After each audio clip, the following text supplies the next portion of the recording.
All right, let's dive in. Today, we're going to crack open a single GCSE maths question. Why? Because these multi-mark problems are all about strategy. It's not just about getting the right answer, it's about knowing how to show your work to guarantee you get every single point. Let's get to it. So here's the challenge. This is question 10 from a Pearson Edexcel higher tier paper. What have we got? A pentagon, a couple of angles they give us, and a ratio. The mission is to find the size of angle AED. Now, it looks straightforward, but you see those 4 marks in the corner? That's our clue. It tells us the examiner is looking for a very specific method. Okay, let's break this down piece by piece. First, the shape is a pentagon, right? 5 sides. We know 3 of the angles, 110, 120, and 135 degrees. And then, here's the real kicker, the key piece of the puzzle, the ratio. Angle AED is 4 times the size of angle ABC, and our job, of course, is to find angle AED. So, just take a second. Look at that problem. What's the very first thing you do? What calculation would you make first? How would you lay out your answer so you don't miss a single step? This is where good exam technique really makes all the difference. Now here's a little secret, or well, it shouldn't be a secret. Every single exam question has a map that leads you straight to the marks. It's called the mark scheme, and you can think of it as the examiner's recipe. If you know the recipe, you can give them exactly what they're looking for, step by step. And look at this.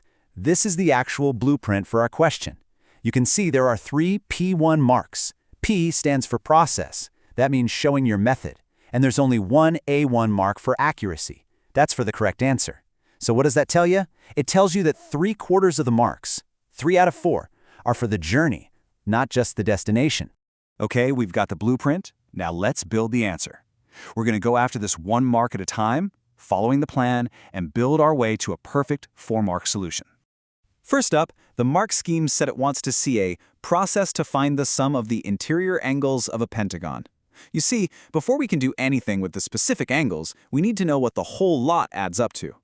And to do that, we need this formula. This is one of those you just have to know. For any polygon, you take the number of sides, which we call n, subtract 2, and then multiply the result by 180. It works every time. So, for our pentagon, n is 5. We just plug it into the formula. 5 minus 2 is 3.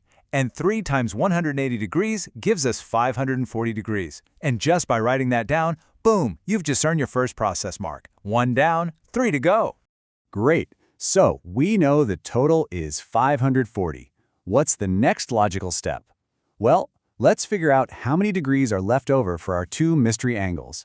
This is exactly what the examiner is looking for to give us that second process mark. So we take our total, 540, and we just subtract the 3 angles we were given, the 110, the 135, and the 120. Punch that into a calculator or do it in your head and you get 175 degrees. That's the combined total for our 2 unknown angles. And just like that, you've got your second P1 mark. We're halfway there. Okay, time for that third process mark. We've got to use the clue about the ratio. We know angle AED is 4 times bigger than angle ABC. And we know that together, they add up to 175 degrees. This is a classic ratio puzzle.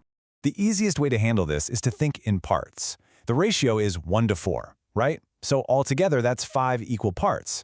We take our total of 175 degrees and divide it by those 5 parts. That gives us 35 degrees per part. So the smaller angle, ABC, which is 1 part, must be 35 degrees. And our target, angle AED, is 4 parts. So we do 35 times 4, which gives us our answer. And that last calculation leads us straight to the finish line. We've shown all our working, every single step, and now it's time to claim that final mark, the A1 mark for accuracy. The size of angle AED is 140 degrees. That's it. That's the answer. And because we showed our complete method, we've nailed all 4 marks.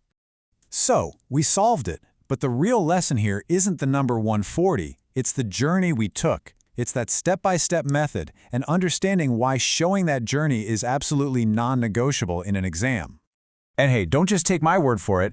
This is a direct quote from the official mark scheme. Let me say it again. A correct answer with no supportive working gets 0 marks.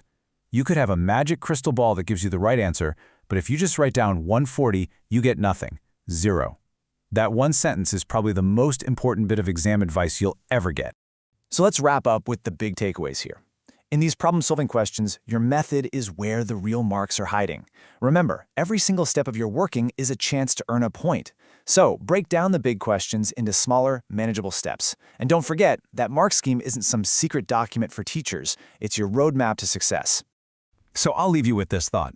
The next time you're faced with a question worth 3, 4, or 5 marks, what's your game plan going to be? Are you going to just rush for an answer, or are you going to stop, take a breath, and follow the method, step by step, making sure you scoop up every single one of those valuable points along the way? Think about it. Thanks for tuning in.